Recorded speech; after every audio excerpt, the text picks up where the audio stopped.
This video is backed by the Department of Commerce. Why is that important? Who are they and what do they do? Commerce is the business of selling and buying on a large scale. So essentially the Department of Commerce would be the United States Department of Making Money. So anytime you're talking business, you're talking supply and demand. My ability to supply your demand determines the value of a product and how much money I make, whether it's ground level, street, mom and pops, global corporation, or government. And anytime a large entity, i.e. the United States government, focuses, studies, or does extensive research on a particular subject, it's because that particular subject has the potential to impact that entity on a large scale. Who is the focus of this study? The black family. And why are they the focus of this study? Let's watch.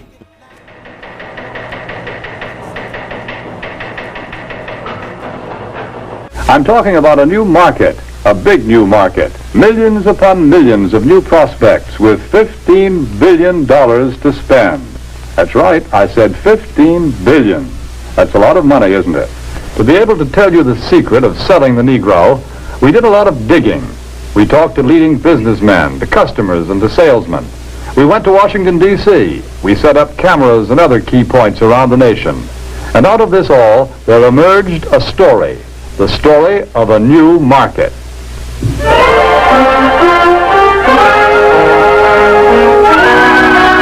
So you just heard a spoken agenda of the United States government for the black family and the black family's dollars due to their overwhelming success, despite the obstacles of racism, discrimination, lynching, and just basic human rights that they face in 1954.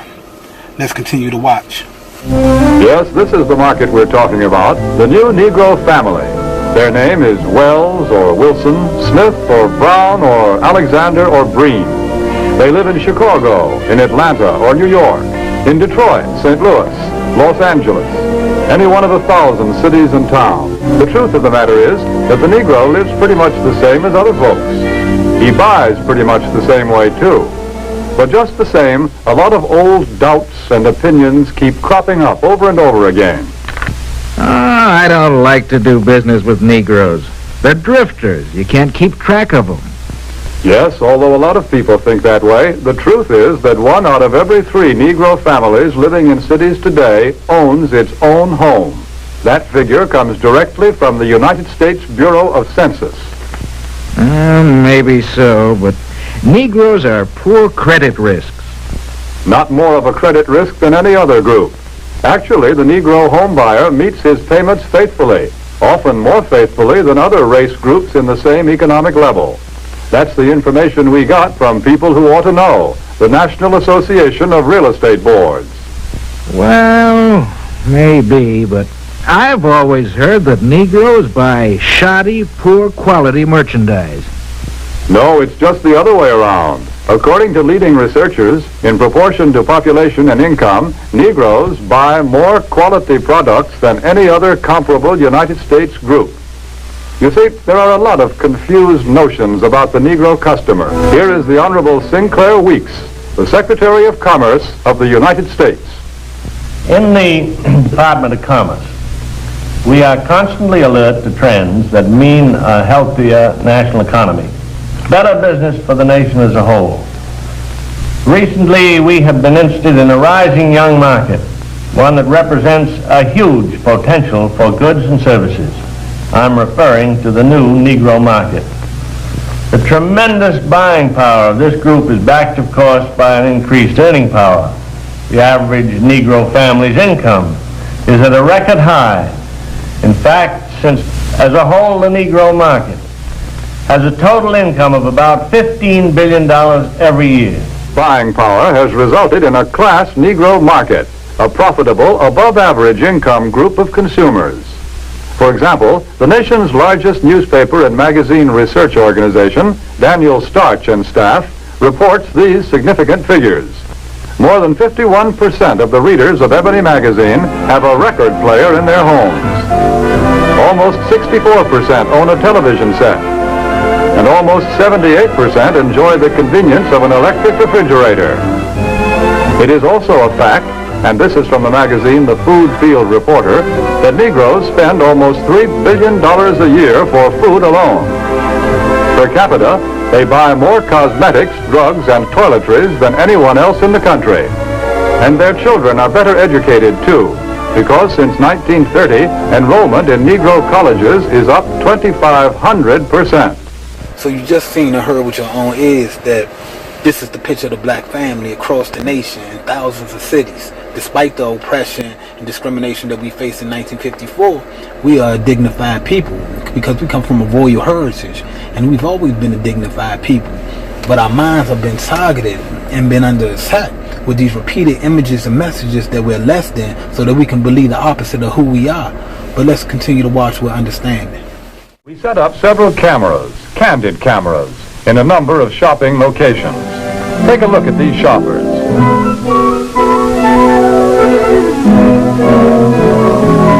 Notice what a large proportion of them are Negro.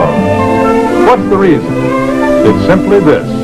Negro families are moving into the cities where there are more job opportunities. Here they find occupations with more prestige and security, jobs that pay more money. Since 1940, in San Francisco alone, the Negro market has increased by 89%.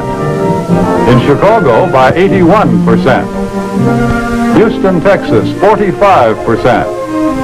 Philadelphia, 50%. The impact of this new buying force is so tremendous that actually in 14 major United States markets, a product cannot be number one without Negro support. Today, Negroes shop downtown. They shop in supermarkets. They shop in small neighborhood stores. They'll buy from anyone who wants to sell to them. But we all know that before you can sell to customers, you've got to get to know them. You must understand something about them. What do the Negro customers buy? The secret of selling to the Negro is expressed in one word. That word is recognition. Now, there's nothing unusual about that. People want to be recognized. They need recognition.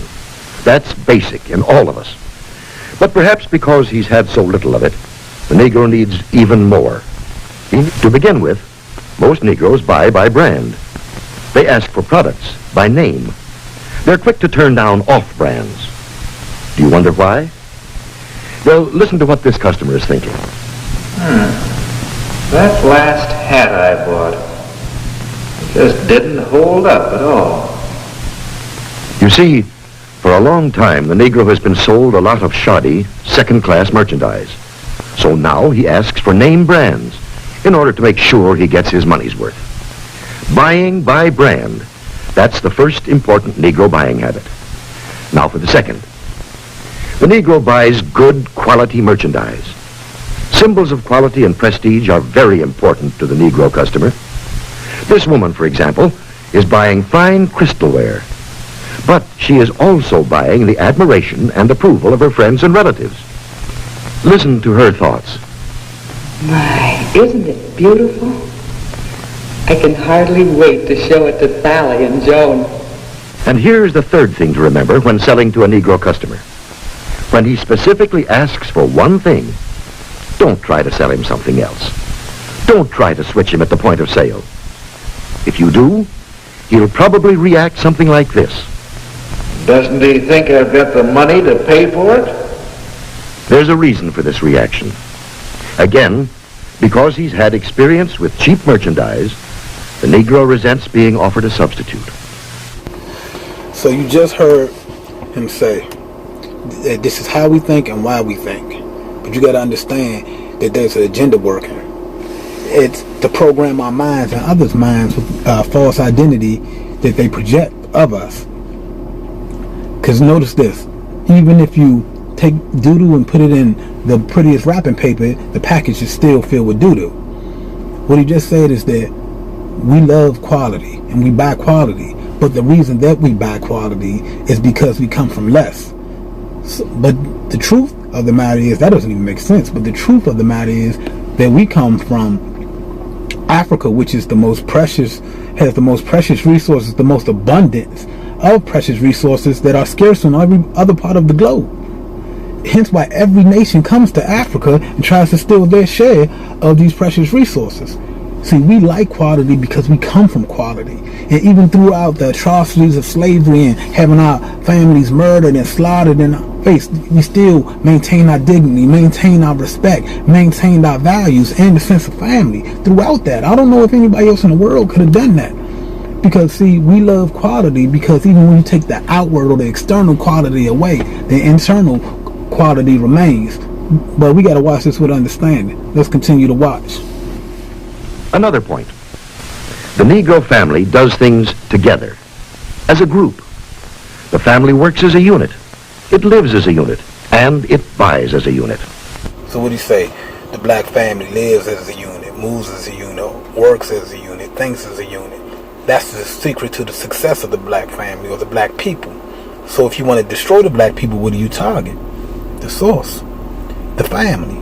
So if we want to turn this around, how do we build it back up? We got to reestablish the source of success in the black family. See, that's why they taking a black man out of the house, because now the black woman has to assume responsibilities and duties that was never intended for her, nor should be her responsibility, but she has to do it. But man, I'm watching. The third eye seen it coming before it considered happened. luxuries. Another trait of the Negro market is the fact that it is a pre-sold market. We know that the Negro buys by brand, and he buys the brands that he knows something about. Where does the Negro buyer get this information? We know that Negro customers are turning more and more to the publications that are tailored specifically to their needs, that give them the news and the information that they want to read about. Many leading businessmen and companies already know this. Our records show that advertising in Ebony has been effective in many ways. As all good advertising should, it has built a terrific amount of goodwill and has brought a volume of sales and sales inquiries. A representative of the Alaga Syrup Company makes this statement. Because of Alaga's regard for the influence of Ebony in the Negro market, advertising space was doubled. Alaga's long experience in selling to Negroes now takes the most direct route to its best customers. You can see that proportionately, more men and women read the ad in Ebony than the one in the other magazine. And they did a better job of remembering it, too. A greater percentage of readers noted, associated, and remembered the ad in Ebony. But now, wait a minute. If the Negro market is so big and easy to reach, why aren't more companies going out after it? Here are millions of customers for what you have to sell. Customers with $15 billion. So we just basically had an infomercial that says, hey, black people are people too. They're actually human beings and they have a lot of money, so let's get it. See, if we were already considered human beings, you don't need an infomercial to tell you that black people are human beings. And I'm not saying that it's anybody's fault now, because when this system was first established, it's definitely a system that was first established. They weren't around, but it's still in place, and people are still benefiting from it, and people are still being oppressed by it. If you don't believe it, let's go back to the beginning of America or United States. Was there any intent? Let's look at the intent, because to understand the actions of a thing, you have to first understand its intent. So when the United States was first made, or the intent of the idea of the United States, was there an intent to have the blacks as citizens? Blacks were brought over here with one sole purpose. The Constitution or none of that was written with the idea of blacks involved. You have to understand that. So the system, everything that was created for whites. It's not saying, oh yeah, the blacks here and the whites here. This is just the truth. These are facts. These are facts that stand the test of time. So they weren't intended for blacks. Blacks were brought here for servitude or for slavery. Even when you're talking about foreigners and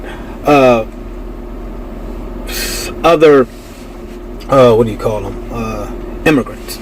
Other immigrants. They weren't. It wasn't a large amount of immigrants coming over here of other races. No, because this honestly, this nation's first intent and the rules and everything, the laws and the systems that were set up for whites. So we're talking all the way past the 60s. We couldn't even do basic human rights of drinking and eating and all these things. I mean, in the same place that you eat, in the same place that you drink. So do you really think that corporate America was wide open for us? Do you really think that all these institutions were saying, hey, get this house and build wealth, black people? I mean, we just fought for the right to drink out the same water fountain than you, like in the 60s. And so now if you just even got established, now it's going to take time for those rules and those laws to even take effect. So it's like the law of inertia, mass, or like perpetual motion. What does that mean? An object that's in motion will stay in motion until impacted by equal or greater force. See, what equal or greater force has stopped this system of oppression? Civil rights, affirmative action, reparations. Oh, we didn't get okay, but see, this is what I'm telling you. You might not understand that you're benefiting from it if you're a white person, and it's not against white people, but you're definitely benefiting from it. See, watch this. So if you have all this long time period of the nation being built, you have some people who are servants and other people who are benefiting from the servitude of others. This would be the oppression. And what are they building? They're building structures. They're building systems in which you can make money and make livings. And by the time that the people that are in servitude, the servants, the slaves, or whatever you're the oppressed, even have the idea of equal rights, the whole system has been established. You already have like kind throughout the whole system in positions of power. So this conversation could go on forever, but so I'm gonna end it right here. But with this understanding, until we acknowledge the problem, a solution can't be had. But we can't change nobody else. We only can work on changing ourselves. So the ball starts with us.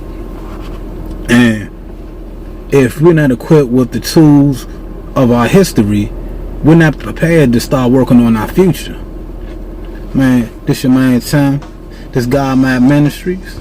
I love y'all. Y'all comment, like, subscribe. Let me know what y'all think. Talk to y'all later. God is.